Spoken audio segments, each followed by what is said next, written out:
5 seconds left. Dire pick. Radiant's turn to pick.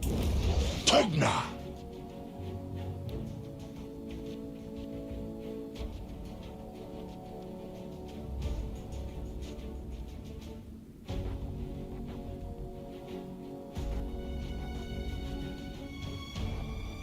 10 seconds. 5 seconds left.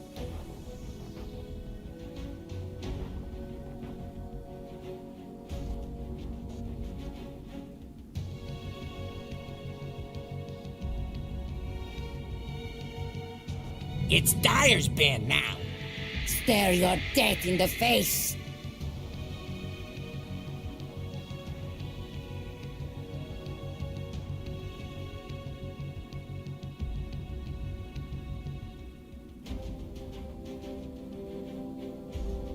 Ten seconds.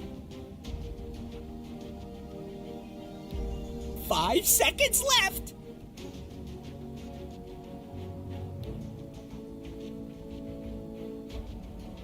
Dire's turn to ban.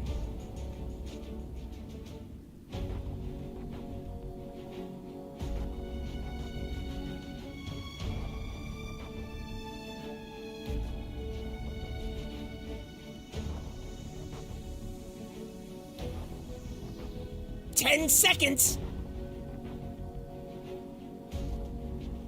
5 seconds left.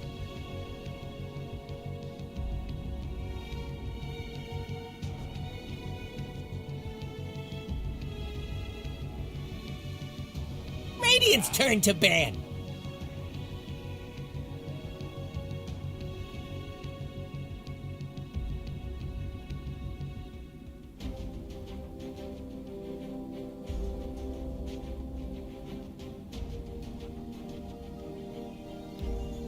Ten seconds. 5 seconds left.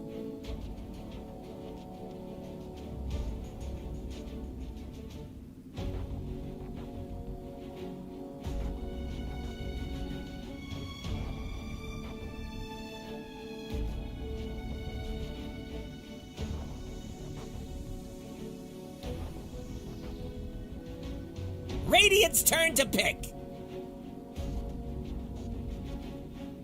Dire's turn to pick.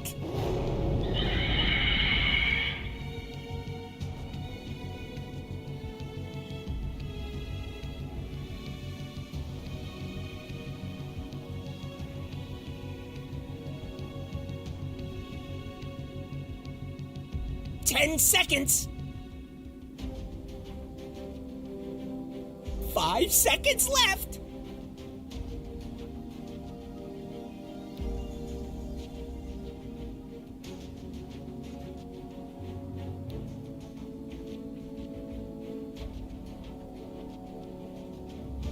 Dire pick. Enchantress.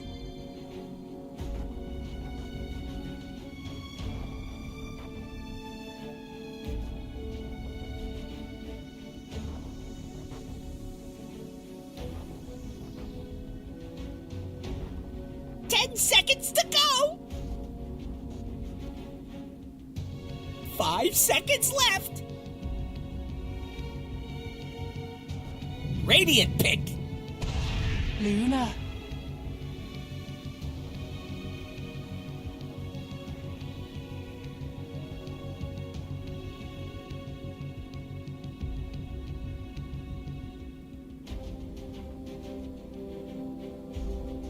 Ten seconds. 5 seconds left. Radiant pick. Lone Druid!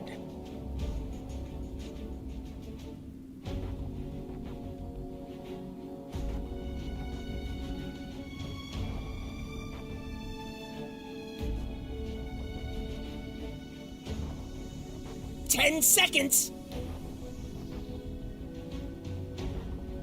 5 seconds left.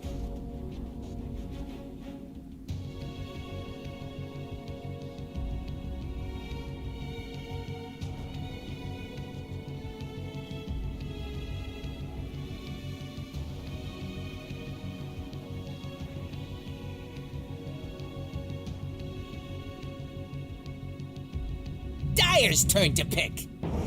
What's it with?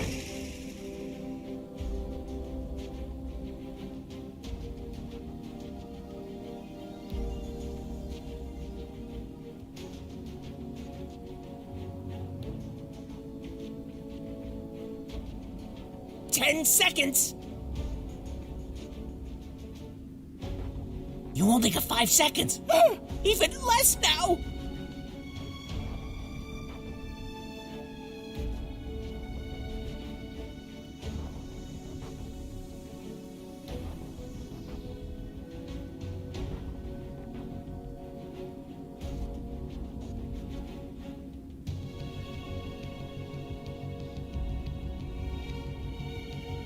Dyer's turn to ban.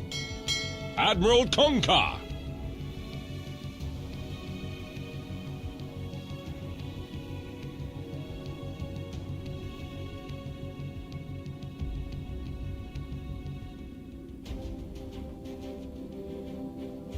Ten seconds. 5 seconds left.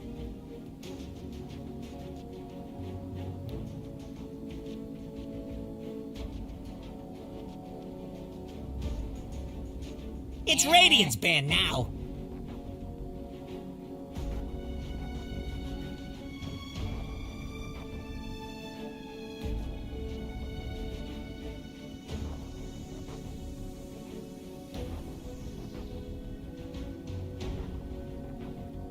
Ten seconds.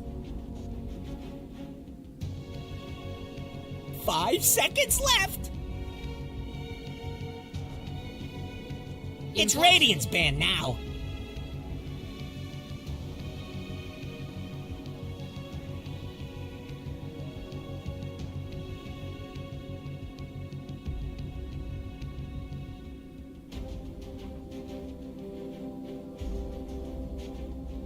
Ten seconds. 5 seconds left. It's Dyer's ban now.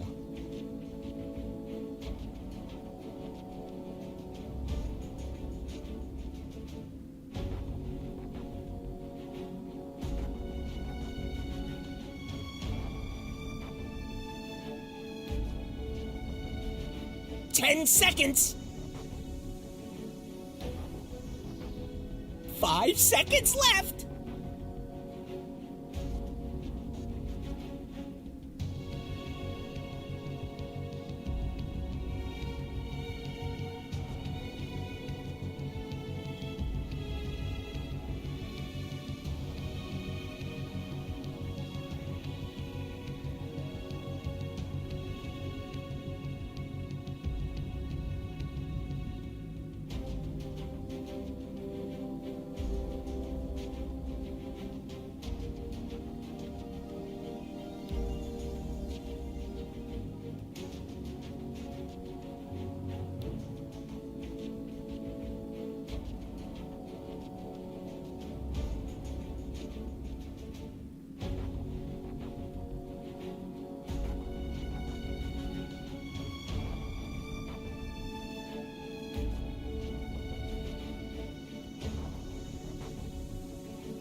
Dyer pick. Radiant's turn to pick.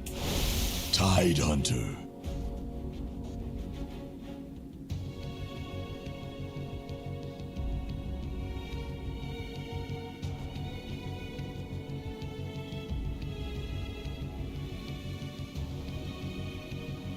Ten seconds.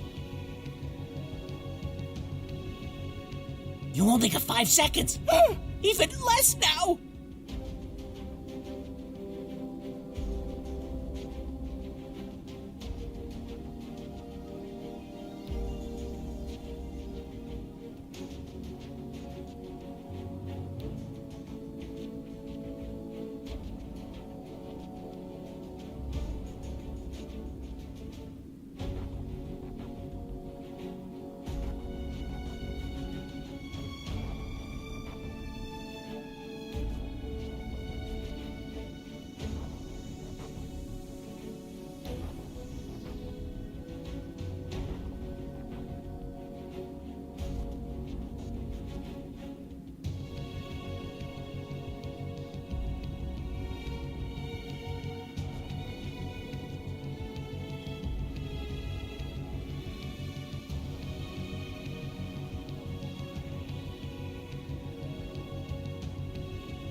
Choose your hero.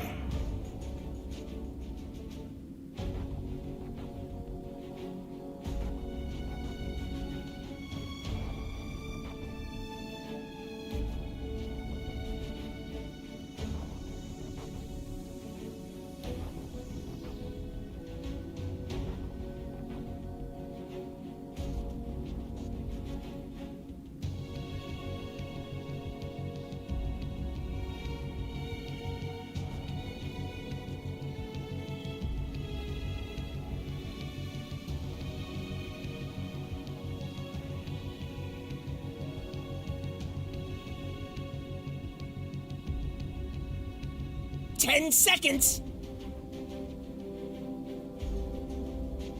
5 seconds left.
To see the most dominant team of this season go down in a 0-2 fashion, right, Avery? That depends who you ask, but I tend to agree, yeah. I think the Liquid fans behind me wouldn't mind, but... Yeah, there's a lot of Liquid fans in this arena right now, so they would definitely not mind.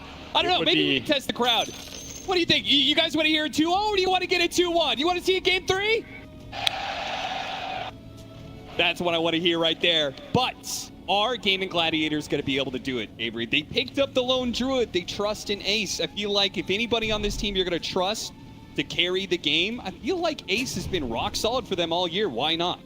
Not a bad option to go to, right? Give him an actual carry hero. They can push objectives, take the pace. You're looking for that diffusal harpoon build. It's going to be pretty terrifying in the fights if he gets away with it and just has his way. Yeah, I kind of agree with the panel's assessment. Like, this is another draft from Gaimin where if the lanes go well for them, if they get these solo matchups, the Razor versus the Tide, the Lone Druid gets a lot of solo XP, they can run away with it again. They're kind of just going all in on these like lane domination into the tempo, going high around 25-30 minute mark. Liquid, they're going to present the same type of formidable ball against them. Luna back on the menu, and of course Tide and Kunkka to just buffer up with a Pugna behind. It's a very similar setup, right? So Gaimin know what's coming. They're trying to address it a bit differently. Razor's one of these carries where we saw Dyrachyo suffer last game with the Bloodseeker versus the Luna matchup. I think Razor can do very well versus Hero if you get fast BKB, you just run in. Luna sometimes not ready for you. You suck all his damage away. What happens when the 4 protect 1 is protecting a 1 with no DPS? Yeah, I love the, like, I've always called Razor kind of an anti-carry in that regard, that he just latches onto the enemy carry and negates them entirely. Especially the way Dyrachyo got ruined by the shard pickup of Luna. Those glaives were destroying him. Here we've got a range hero, but also takes away the attack damage of the Luna. You make a good point. Honestly, I feel Gaimin Gladiators have a really nice setup here. The panel definitely focused on that. The fact that Razor may not be the best hero in the meta right now, but it is a good late Razor game. I mean, of course, Matu is on the panel, so you have to pick one. Get that bias in your direction. Doesn't hurt. But a lot does come down to the first 10 minutes here. And we saw Liquid go toe-to-toe with Gaimin in that game 1. Now, Gaimin came out a little bit ahead on Dyrachyo, you can't be affording to die already in this lane, but he does. Just achieved first blood. That is not a kill I expect. This is a double range lane versus a Tide with Gush level 1, and you just find a first blood that easily versus Plasma Field. Razor's not that squishy of a hero. This hero's good stats, decent armor. This is supposed to be the last pick lane matchup that goes Gaimin's way. So Liquid just immediately strike these lanes, get a really nice start for Boxy, who is on that Pugna this time instead of Insania. This is a hero that Liquid's very confident playing 4 and 5. They just like the heals and the sustain the hero brings to the table, not really caring about any of the counter matchups. And it had a decent amount of impact game 1. He's going to take a lot of damage here, too. The Plasma Field does keep... It doesn't actually stop Boxy. Boxy's like, I don't care about you, Razor. I'm going to chase down Celery to the ends of the earth if need be. Might get him here. Yeah, he's going to be routed a little bit. He's going to back away. Does leave Hyde alone in the 1v1, and that's not where he wants to be. He does not want to be in a situation where he's just a simple melee hero against the Razor, but Celery does get run down eventually. Boxy claims the second kill of the game. Already 2-0 for Mr. Pugnaman, and yeah, Zide didn't get punished on the backswing. That's the downside. He also went for the fast boots here, which means a little less region on this bottom lane. Yeah, Gladiators is going to be enough. The final shot, not quite. Insania does hit his level 2, and Nature's Dependence keeps him up just enough.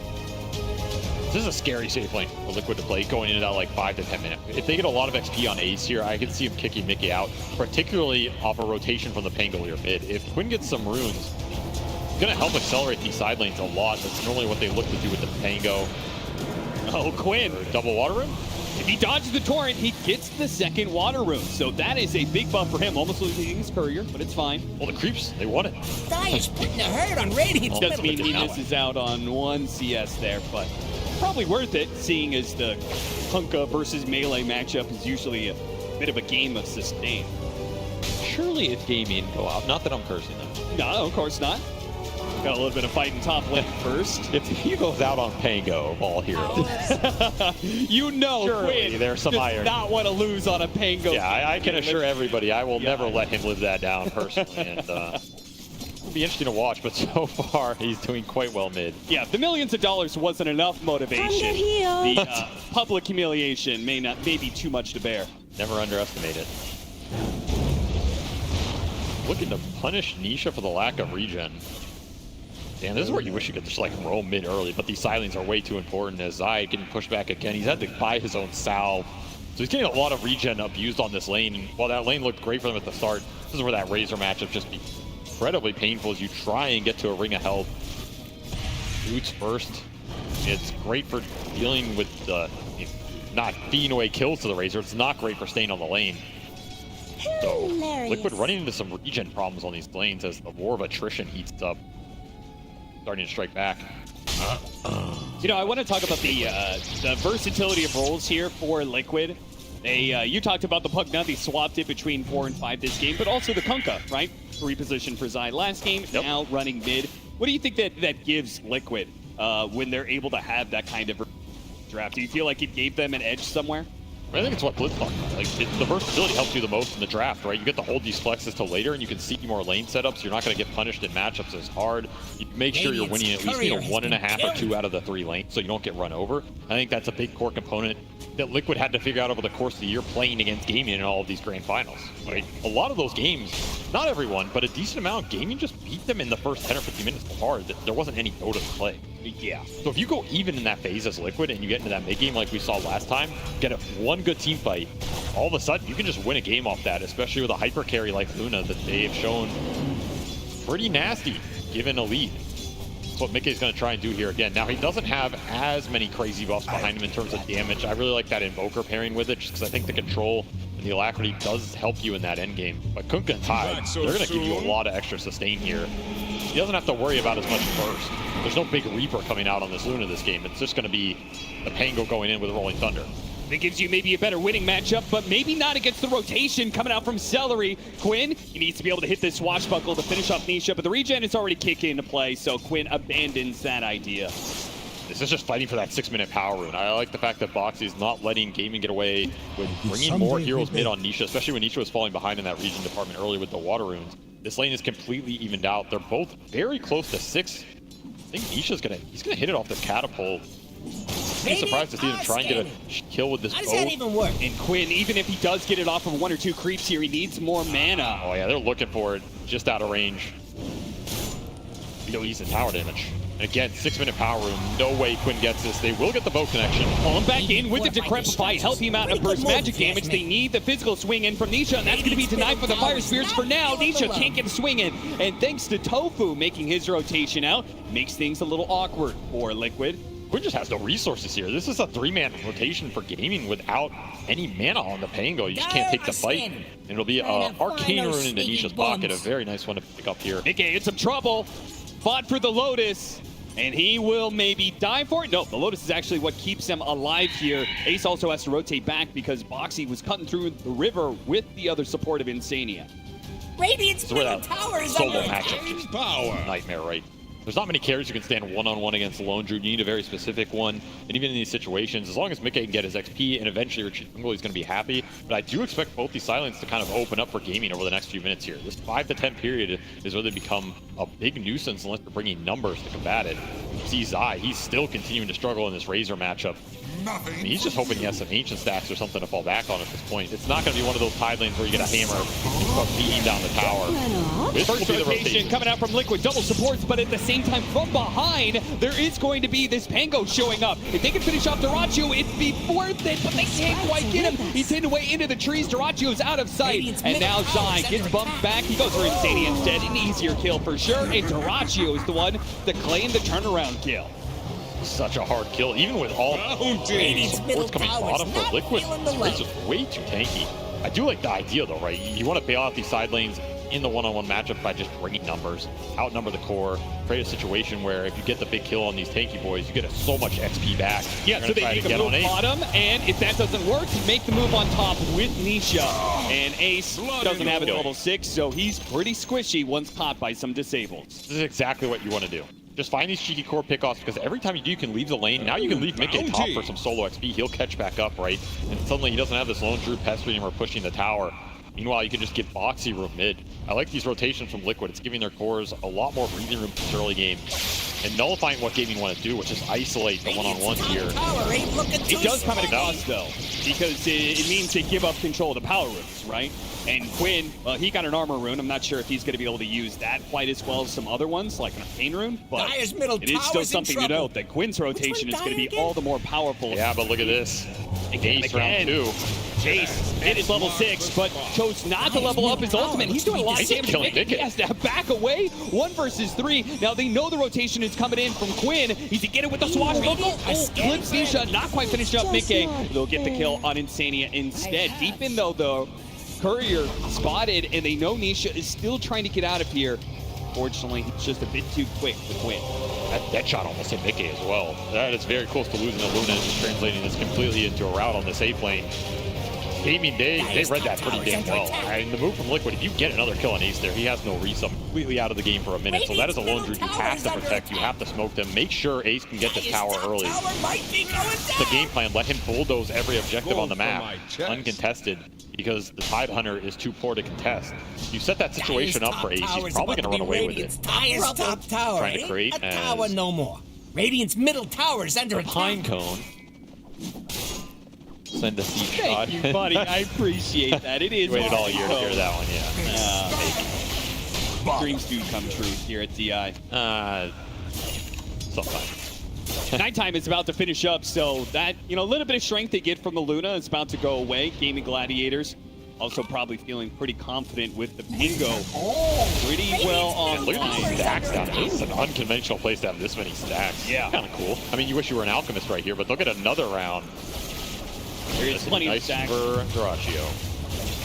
Liquid jungle, their triangle, they also have something Zai is probably going to need.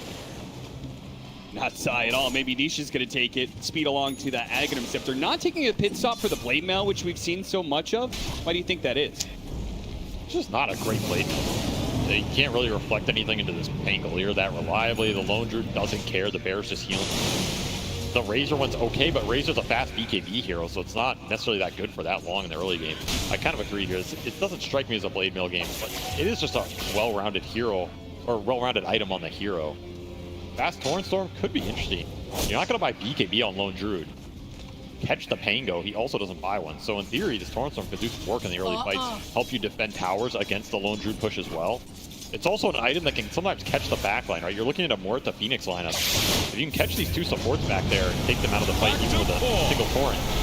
Kind of just before the Rolling Thunder gets off, but still saved by the silence from Tofu, and they can still try and chase down Nisha here.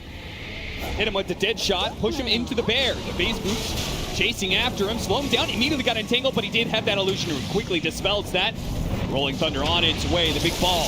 It's Nisha once, twice. Ravage, though, on the side, though. No follow-up to this Rolling Thunder. Quinn's going to be left alone now as he's caught in the X. That magic immunity will not last forever, and he's pulled back into his death. See, he's just going to push up here and give him the vision to maybe just push in the mid tower. How much firepower they have, but that is a well-used Ravage from Zai. Very happy to clean up Ace with his start right. He gets the best start from Gaimin, gets the kill with the worst start from Liquid. It's a massive golden XP swing here. And again, Gaimin just overextending a little bit. They thought they were the ones that connected, but Liquid are happy to bring everybody to these tower defense fights, particularly for this tier 1 mid. Because if Gaimin get that tower, it opens up a lot of the map for the Lone Druid to occupy, but when he makes that rotation and it fails, Ace gets shut down again on a big objective. And all of a sudden, you have the Luna and the Kunkka leading the pack, which is exactly where you want to be. Ready to take the defensive fights, continue to get the economy going with Zax on your side. And Mickey, he's going to run away with it again. We saw him do it game 1, right? And that was with a much worse start. Here he's leading already pretty early in the game. He has Mask of Madness, he has stacks waiting for him. I like that. Uses his own illusions to cut the midway, pull it to himself in a safer part of the map, but they're going to try and catch him with this green smoke. Tower's still there. But With not low for long. defusal on the Pango, where your skirmish power is a little limited, you get stuck in these long fights versus the boat from, right? That's been one of the biggest problems here. Like, how are you Radiant's dealing with bottom tower damage? needs a Game 1, you had hand. a Reaper to just cut through it before it did its work. But here, Radiant are scanning it's a for very enemies. deep smoke, very important smoke for Gaming if they can hit this. They are a Radiant's little bottom tower too is low. under attack. Might walk scanning for back enemies. into Or are it they? here. The greed. Perfect opportunity. Mask Man is going on, but Mickey cannot get far away in time. The dead shot repositions him right into that, not even needing the Rolling Thunder to hit a few times. And Dyrachyo already made this rotation over, so kind of similar to the move that Liquid did earlier with Zai. Came in with the Ravage, they immediately pushed the tower. It looks like Gaimin Gladiators can exert some pressure. Dire's of middle their own. tower looks to be disintegrating. Patience pays off there. I think they just wanted one more Ancient stack and I'll pay the price. Also, I think the itemization on Gaming, it's interesting because you went this Midas on Dyrachyo. Yeah. So this is, not the BKB rush. He's not going to join some early fights. Another boat on Quinn with the Crep Ampin. Dire's middle tower looks to be See you later. disintegrating. There's a good reason for the Torn Storm there as well, I guess. When you have a Pugna amping up magic damage, that Torn Storm can actually do a lot. Turning this hero into a burst hero. Yeah. That will take you out of there. But they went the Midas on the Razor, and they're going Radiance on the Lone Druid for Ace. Okay. So this is a classic bear build going back to, what is it, TI3, TI4? Yep. It's very good at the farm acceleration. It'll clear a lot of the map. It'll help him keep the scale and the rate up. It's okay in the fight here too, right? The one downside is you get like a fast pipe on Zai or something, you're going to mitigate some of it. We'll see what they decide to do with the timing, because that's going to be a big one for gaming. You get this Radiance on the Lone Druid, you want to take the fights into the Roshan and get that going, as well as just clearing out more of the map. That tier 1 being up for Liquid is still a big deal.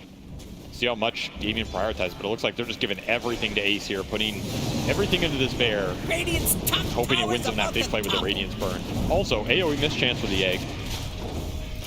Yeah, Dire's Never middle bad. tower The old is under Kuroki attack. Radiance coming into play here. Radiant's top tower is under attack. He's going to get that Radiance pretty damn quickly. Liquid seems more than content. I mean, they're probably looking at this as a repeat of Game 1, where they just sit back. Eventually, that Luna is going to get to a point where she can carry the game. But it does feel like Gaimin Gladiators, with the itemization you pointed out, they're definitely playing to scale better than they did in Game 1, right? Yeah, a bit more security. That's what I feel about it. Yeah. Like, this is not just all in. Now, they can hit that really strong timing push around the BKB on Razor and the Radiance on Lone Druid, but it's not like they completely fall off after that. As double damage on Nisha, prompting a Liquid Smoke, looking for the Razor down here with the duo that has bursted cores the whole game. Be an awkward angle. They should get it. Got him. It's on this brigand, not so Magic safe. damage coming in is too much. Man, this single combination between the Decrepit and all the match damage. Very effective, very efficient on the map. You're not committing numbers for these ganks. Look for Mickey mid, get some mana burn. Quinn again diving very deep. Rolling Thunder gets off, but he's already at half health. He's going to have to run away, especially with Nisha showing himself on a double damage. Nice dead shot. Keep him away. They want to make sure the X marks the spot, doesn't hit that Pango. Get him pulled back after the Rolling Thunder. Instead of hit Celery, but he immediately pops the Supernova. And they're actually kind of in a bad position here. The Torch throwing the bear. That's going to help Behind. that shot. Push him back into the silence. Quick trying to lift away. That double damage is dangerous, but he doesn't have the attack speed to get the swing in. Liquid kills. overextending in the river as Ace makes a backswing. Beautiful calling around the egg. That combination is deadly with the attack speed slow, and Radiant's right on time at 16 minutes here. This is really damn fast. They gave him so much ancient priority around that triangle. It's go time for Ace. He needs to take this game over in the next few minutes. Oh, the sentry in the corner. Boxy, no doubt he doesn't know exactly where that ward is. He's going to try and get out of the way, but the Plasma Field nicks him, and the Radiance will burn him down. And that's a 3x streak, so more gold into Ace's pocket. Already back up to 1,000 directly after that reveal. That's just not a fight Liquid were willing to take because the Tidehunter was also taking a tier 2 bottom. Oh, wow. Zai is your biggest team fight presence right now with Blink, Meteor, Hammer, Ravage.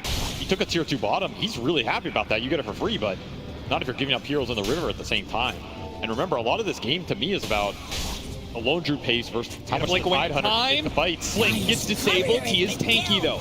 Making his way back to the tier 2. Nisha's here on top of that one. He's going to throw it. Oh, what a hit! What a big Ravage with the follow-up of the ball. Isn't enough burst damage, though. It's not quite enough. They need a little bit more. The heals start coming in on Nisha. They prioritize keeping people alive. Well, Zai jumps forward to try and finish up this bear. And the bigger bear, Quinn, rolling interception, trying to stop these heroes from pushing in, but they kill the bear and the big one, and they both go down together. Gaimin Gladiators will lose both their supports and this Lone Druid that they have funneled so much gold into.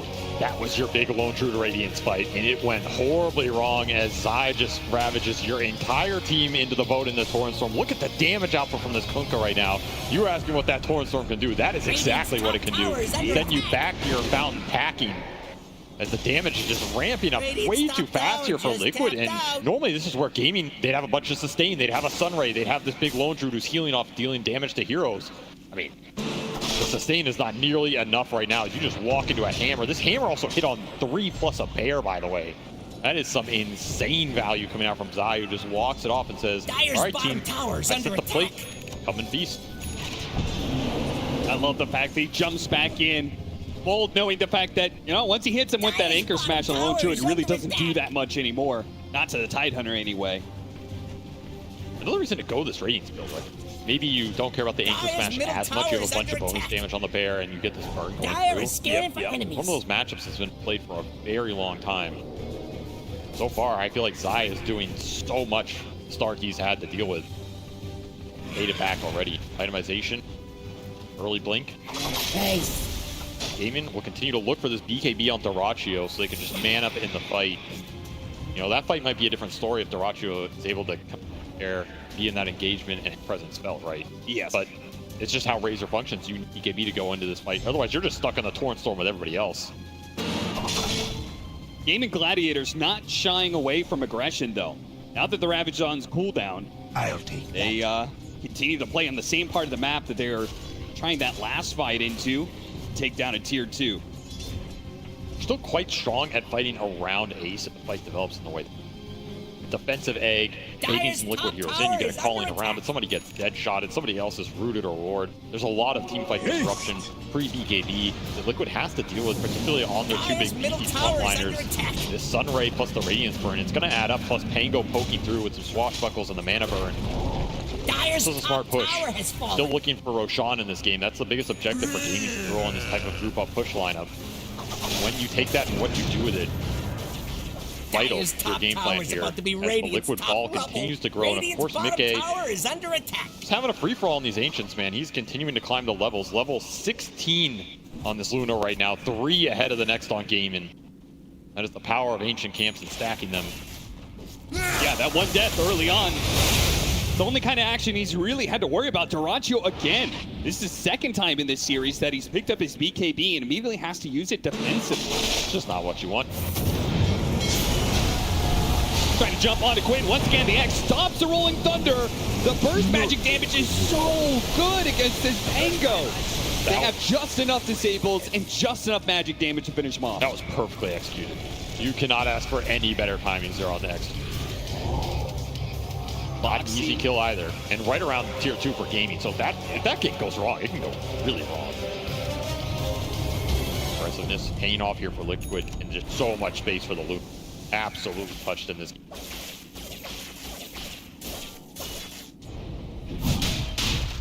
Liquid. It felt like that Ravage fight earlier. Gaimin Gladiators, if they don't lose that fight, they take a tier 2. Maybe they could take the Roshan after taking that tier 2, but now it's switched over to the Radiant side here. And Liquid had that lane pushed in. They're going to take full advantage of it. And Gaimin Gladiators, they know what's going on, but with Quinn dead, they just can't get there in time, not with their full force. Not a Roshan you wanted to give up if you're gaming with this lone druid timing. One Mickey is happy to take a bit easier this time. It's just unfair. That Aegis. Goodbye, Roshan! Avery, this is looking like a Liquid who can hit high ground pretty damn soon. Yeah, they can. They absolutely have a lot of push power behind the beefy frontliners in the Pugna. That's what they like about this lineup. Take the push to gaming, and sometimes these push lineups don't deal well with getting pushed back. It's one of Fortunate bit of RNG there. I think Gaimin Gladiators would have definitely wanted the Phoenix to get the shard. Instead, goes to the Muerta. Here comes that push. Liquid is not feeling the love. start taking more tier 2 towers. We'll see how bold they are when it comes to hitting the early high ground. Fortified. yeah, Radiant's middle tower is under attack. You can let the Luna push these objectives. You kind of want to just blink Ravage and take the fight. Sure. You feel like you can burst a big target. Radiant's middle tower is under attack. Nonetheless, they'll get a tier 2. Open up more of this map. Radiant's Take middle Alpha tower had a control. run-in with the Dire. Or they press it here. Level 18 on the horizon for Mickey as well. Level 3 Eclipse would feel pretty damn good here if you're going to end up in a drawn-out team fight. Switch to bottom. You can also just siege it up with Pugna, right? That is an option here. Yeah. Alpha Wolf giving Mickey even more damage as well with Pack Leader. This is a strong push. Catapult's going to remain up. I mean, where's the poke? They're letting Liquid get a lot of damage for free here. No swashbuckles, no fire spirits. Luna Siege, it is all the more dangerous once your tier 3 is down and you start getting those bouncing glaives into play. Trying to pull Jirachu out of position, almost got him, but he pushed a little bit over to the side instead. Harpoon pulling in the Kunkka. Now Committed rolling. follow this one up. He has no BKB. You got to remember. Yeah, look at me. Nisha dying straight up immediately. Now Liquid left in a 4 versus 5. He's going to stand his ground, but Quinn, what a hit on through with his swashbuckle almost finishing up. The Radiant's going to run down Mickey on his first life. He's going to come back, and there's nobody left alive. No Absolute disaster. whatsoever of Liquid. They are absolutely going to be losing 4 here, and absolutely nothing claimed on the side of Liquid. What a disaster. Didn't even get to use the Ravage, didn't get Torrent Storm off, didn't use the Luna BKB because what is the point after everybody's dead? That siege went horribly wrong very fast with, I mean, Nisha just being too far up, right? Yeah. He ended up in their base almost on the high ground, stuck in a calling, can't really get out, there's no repositioning, there's a single 4-staff on Liquid, that's pretty much it. And you don't have a BKB on Kunkka, so you can't just man up in the front line and all this AoE control. That bear just starts running at you. That is a nasty combo, though. The calling on top of the harpoon. So Nisha really just couldn't get much off there. He has Arcane Rune here, so he's like, I want to fight, but yeah, Harpoon drags him in there. He can't even move. That just sets the whole fight up. I thought this Rolling Thunder was a bit early, but of course, no BKB. You can just fully commit, and then you're all clumped on this choke point. Just a disaster on the back line for Box. He can't reposition. That's just an easy fight cleanup for the Pangolier with an Ags delivered at the right time in this game, giving you the extra damage, and all of a sudden, that's a like lot a of wind out 4K of your network sails. swing. Yeah, that was big. Gaming have a lead, in fact, at this point right now. 1K up after that failed push attempt. Yeah. It's a big one to give away. This is a lineup that, remember, Gaming were itemizing and building to scale. This is a Razor that can be 5-6 slot in this game and be a massive threat. And you're still playing pretty much a single core damage lineup if you're Liquid. It's all in on the Luna. So if you have anti-carry heroes in this Razor, in this Muerta throwing down a calling, Pangolier disarming you, whatever it is, it's not as easy as last game for Mickey to just 1v5 here. We've also hit, I think, one of the biggest spikes when it comes to Lone Druid power. 25 minutes. That means you start picking up all these Wraith Bands for your hero with double the effectiveness. You get a huge boost in armor for yourself and your bear. That Luna is not going to be able to deal with the bear nearly as well as she was just 2 or 3 minutes ago. Things are aligning really well for Ace. I mean, he is still gigantic in this game, right? And the benefit of the Wraith Bands here is he already has his 2 big items completed. So it's not like he's hurting the timing of anything here. He just gets free armor and agi galore. No other Rolling Thunder on Nisha. Nisha can force him up to the high ground. Helped out by the supports. They have the anchor on Quinn, but they don't feel good about taking this one, especially with Duracho getting right in the middle of them with his BKB. They pop the pop still, and Mickey is actually okay with fighting this one for now, but they retreat. Yeah, but look at Ace. BKB. Look at Ace in the pack. Way, and yeah, Ace sees his opportunity. He's going to be able to catch up to Mickey. Slow him down. The Torrent's Drone trying to help him out. Another force tap, but he won't get far enough away. The carry of Liquid is dead for 60 seconds, and they're on the run now. 2 dead. Gaimin Gladiators playing some clean Dota now after a bit of a rough game 1. And sometimes Ace's position on these team fights, he just comes out of nowhere. You don't expect him. He just cleans it up. You think you're okay. You get in one bad trade, and suddenly Luna off the map for 50 seconds here. Another fight where Mickey just doesn't get to show the true power of his hero right now with a full Hurricane Pike BKB Eclipse. Just gets the damage pumped into Duracho, and I mean, Duracho doesn't care, right? He knows he has other damage sources in this lineup. As long as he soaks up the Luna, BKB probably happy with that exchange, assuming no one dies in a Ravage. Speaking of Ravage, it was the last one, right? It feels like that Ravage top was the last time Zai felt this big teamfight impact felt in this game. Yep. We haven't seen one for a while, and the opening just hasn't been there. Tower has fallen. I mean, you don't get that kind of hard initiation. We saw what happened. Gaimin Gladiators, they saw BKB plus the Shard, the Moonglades active out for the Luna, and they said, okay, we're not going to make the same mistake of like trying to commit on that hero like we did last time. Duracho learned his lesson. He said, kite it out. That's all we have to do. If you get it to a point where the BKB is down for mid-game, you don't have anything on the other cores, the Rolling Thunder becomes a big problem. You're just going through with the Zags, burning everybody's mana. There's no control for it. We see Zai throwing the anchor out on Quinn. I mean, yeah, that's great when it expires, but only if you can punish him when it expires. The whole duration, it's going to be free. And Lone Druid, he's becoming a problem in this game. If you don't burst him off the Ravage, he gets true form off. He's incredibly tanky in engagements. 2 Wraith Bands before that fight. After it, he's now got 4. Big armor upgrade. 27 armor now on the Bear, and his hero has 25. So they're mitigating most of the physical damage coming their way. Double neutral item as well. Big up. They need that initiation. We talked about it. Getting a jump on a Quinn would have been the best, but they know Quinn was a target. The supports protect you. They also know that this dead shot hit. Another thwarted jump for Zai, who did finish that pipe. It's a great pipe game. Use it. The best way you use it is you push. But are Liquid confident enough to push straight up right now? I mean, they're sieging high ground with Pugna. Radiant's middle tower is under attack. Pretty ballsy, especially with how that last push went. They don't even have Aegis here. Yeah, seriously. They do the damage pretty quickly, and they got the clip out. So now, Gaimin Gladiators are put in a position where if they mess up this next team fight, they could be losing 1, maybe even 2 lanes of barracks. That was a value glyph. Absolutely value here. Radiant are scanning for enemies. I mean, they're smoked. They wanted to flank. Let the backstab that push from Liquid. You know if they get on the back line, they're happy with the fight. You take this Pugna and Ench out.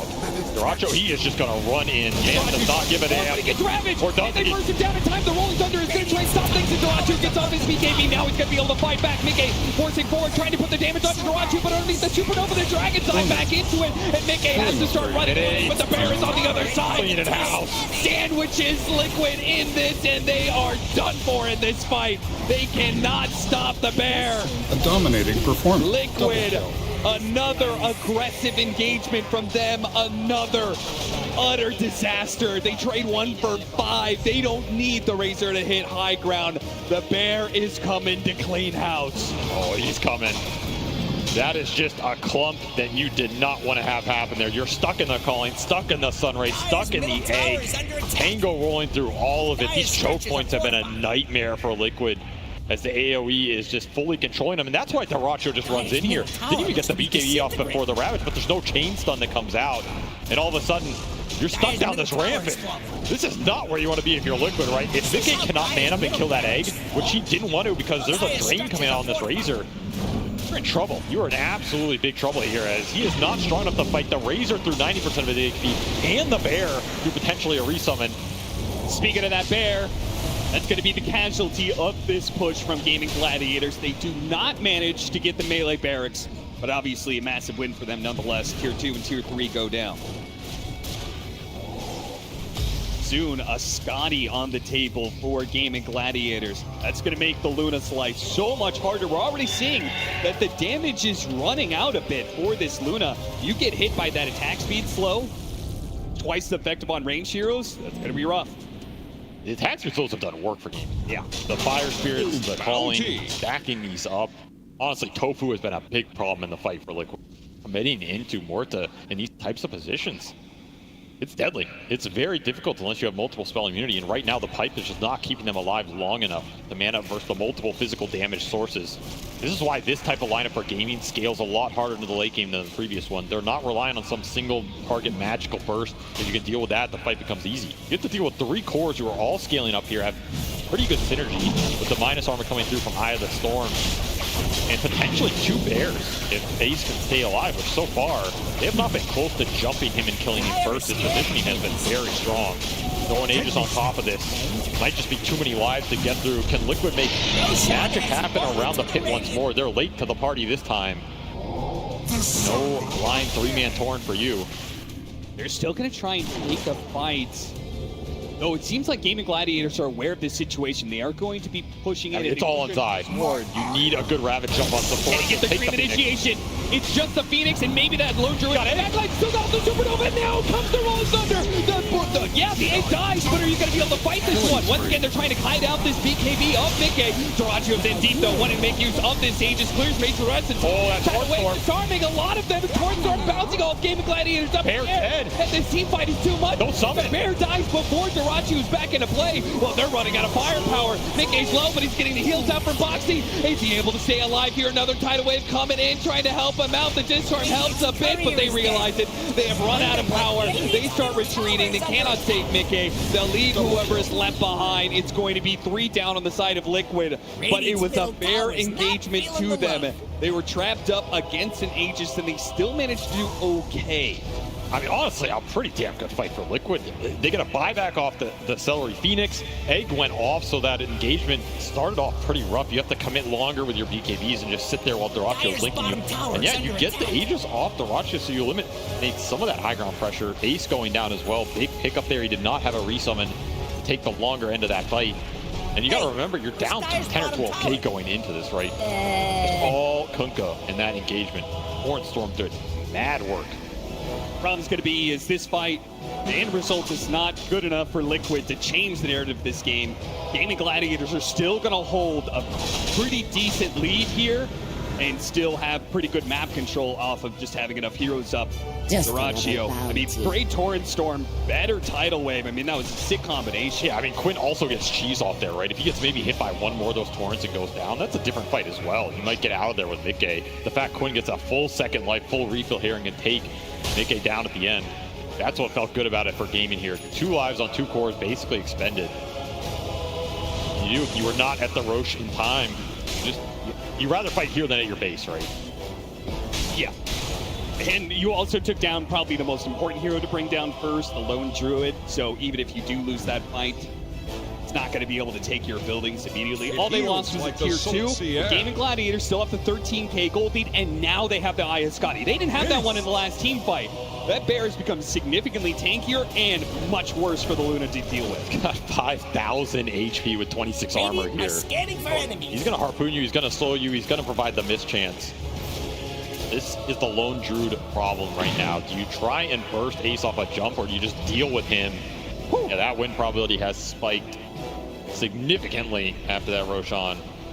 We're still looking for the next item for Mickey, by the way. This has been about 10 to 12 minutes he's trying to build this butterfly. He is struggling. Yeah, he is. At this rate, he's going to get that butterfly, and we may see the MKB counter coming in from Gaimin Gladiators pretty quickly. Butterfly is here, though, so they have a window, perhaps, where Invasion can Dire's top play. tower is under attack. You need to make sure the positioning is on point here when you jump with the Ravage, because the chain stun limitation is also something that's hurting Liquid on these goes. Like we saw there, they got an egg off, because what's your chain stun off Zai's jump? It's potentially a Torrent if you can line it up, and a Lucent Beam. That's it. Well, there's a little bit more chance of chaining that stuns with a refresher done for the Kunkka. But we're going to have double Torrent Storms going on. That's one way to control the fight. It's to the other side of the Razor BKB. Not much else outside of the Rolling Thunder, of course. You're going to save these heroes in double Torrent Storm. You cannot underestimate it, but you need to make sure Mickey is up, right? You need to align the control with the damage here for Liquid. Protect Mickey, get him to a point in the fight where the Cornstorm and the Ravage are controlling heroes while the Luna's hitting them. Sounds a lot easier than it is at this point when Gaimin can just run a frontliner in like Dyrachyo or Quinn and not care about anything. Of course, if you can find the supports, it's a big ticket as well. Taking this Mortar or Phoenix out of the fight opens it up a lot, especially when you know Celery does not have buyback here for 4 more minutes. He's going to try and protect that situation by getting an Aeon Disc. He's already bought out for it, so chance of you getting this guy before he gets off Supernova, I think, are pretty low, but let's see. He just shows on a D-ward off the gate. You know where Liquid are. Bottom of the map. Wear out as well. Triple 4-stab for Liquid, so they have some kiting potential. And they're going to need it. If they know that, hey, hit the high ground really, really quickly. You can get some buildings before they can TP back in time. The Range Bear first to fall. Let the Bear do the dirty work here. Yeah. Bear is perhaps expendable. Though it does give up 300 gold. They've got a second one. This is a little bit of a danger. Worst part would be losing your Bear a second time, and then there goes 20,000 of your net worth. You can't see. Upside of taking that fight outside the Roach pit as well, right? You got rid of this Mega Aegis period that would have caused you some high ground potential problems. Should mention, however, that Popu has picked up a full BKB, so he has started his path towards true 4th core status, which I think is something that really cements these games in the current meta when they go ultra long. I'm not saying this game is going to go 80 minutes, but if it does, you know, having a carry more than They help. He's farmed. He's like 2K behind Zai here. Zai, who's about to complete a Shiva's here pretty. Get some attack speed slow on their own side. A very valuable Shiva. He's going to buy out for it. Martyr's played as well. Tide very tanky right now, but not if he just gets linked and gone on by the Razor. And of course, we saw Dyrachyo pick up the Refresher. This is the Razor dream right now. Double Satanic, double BKB, going in with a double Eye of the Storm. He will absolutely decimate the fight if he gets away with it. How do you feel like this Razor scales? I'm looking at that level 25 talent. That looks so scared. He starts taking away attack speed too. I think he's scaling like there's not a lot to deter him. If your Luna were ahead and can provide a big enough threat with something like Daedalus, Refresher, some Ag synth you're eating, okay, maybe you can take that type of fight right with multiple 4-stabs kiting out the links. The biggest thing that deals with Razor scale is survivability, either in utility or being able to stand your ground and fight him back. Lotus Orb is another big one here if Liquid can get it. But they don't really have natural Lotus Orb buyers. It's the downside of their lineup right now. Both these squishy supports don't really want to build it. The armor's not that great on them. And both these frontliners, they just need better items to be able to sustain the damage. So you're not ever reflecting Link in this game, which is breathing room for Dyrachyo. He runs in, he links anybody. You're getting a Link. Just a matter of 4-stab potentially breaking it and resetting the fight. Scout out the map here, try and get the lanes in. Arm it up. Will be that MKB for Ace. The deal with the butterfly on Mickey. If you're Mickey, you just want at least one good fight out of this butterfly. How do you actually get out there and do it? You don't push your high ground, which it looks like they don't want to do without Roshan, then it's going to be that Roshan. Well, it feels like Liquid are going to have to bank on a fast Roshan. Otherwise, that MKB could be done before the Roshan actually spawns. Got 4K in the bank right now. Third Rosh actually spawned. So is going bottom, however, is a shift to daytime here. I mean, it's good for gaming with the buyback potential on the outpost, but they don't have it on Dyrachyo. They don't have it on either support. There's some jump burst potential from Liquid. Take advantage of the lack of buybacks right now if they want to take the gamble. There is a double damage on Dyrachyo. Yeah, there's also that looming in the bottle right now. He's just ninja gearing in. Zai puts himself on the front lines. They're immediately going to pounce onto him. seeing if they can chase him down, slow him down, pull him back in as much as possible. They're trying to reset. He did manage to get a blink away. So they're hopefully resetting off this one. The refresh immediately put to use. Duraccio, it's a man fight. One fight against Mickey. He's going to be able to win it. He is. No problems there whatsoever. And he doesn't give a damn about your water park ride, Mr. Kunkka. He's going to fight through this one. Oh, the rap's coming up. He's going to maybe be still alive. He gets a little bit of life going out, but Duraccio is still up. The last little bit of damage coming out from Sadie is not going to be enough. Duraccio this time. He mans up this time. He challenges Team Liquid, and he is the one left still standing in the end. Puts Mickey in the dirt with that second BKB. No way Luna wins that man fight in round 2. It was good kiting initially from Liquid, but the longevity here in the items, the satanic, and this Razor aggression has paid off in game 2. And with the bear, they can end it right here, right now. Liquid, they don't have the buybacks. I mean, they're just hoping Gaimin Gladiators don't actually go for the throat. Not even close to buybacks. This is a game 2 win for sure here. So we're going to get a game 3 between these two teams. An absolute beauty of a series right now as Gaimin strike back with a lineup that's very similar setup in terms of the push powers and sustain, but they made sure they had a lot more scale in the back pocket and were prepared to take those 30-40 minute team fights in the 5-on-5 scenarios, right? And I think this game showed it felt a lot more comfortable for them. And Liquid, they went with this Luna 4 protect 1 type of strategy round 2. Didn't pay off in the same way at all because Mickey just couldn't take those later man fights versus the cores. Yep. And you didn't have that big Roshan swing to regain a lot of the momentum for your carry. And dare I say it, Avery, a lesson from this series does feel like the fact that both times, game 1, we have Gaimin Gladiators. They took a lead. They tried to hit high ground. They lost control of the game. Now it was Liquid who had the early lead. Oh, yeah. They tried to hit the high ground. They needed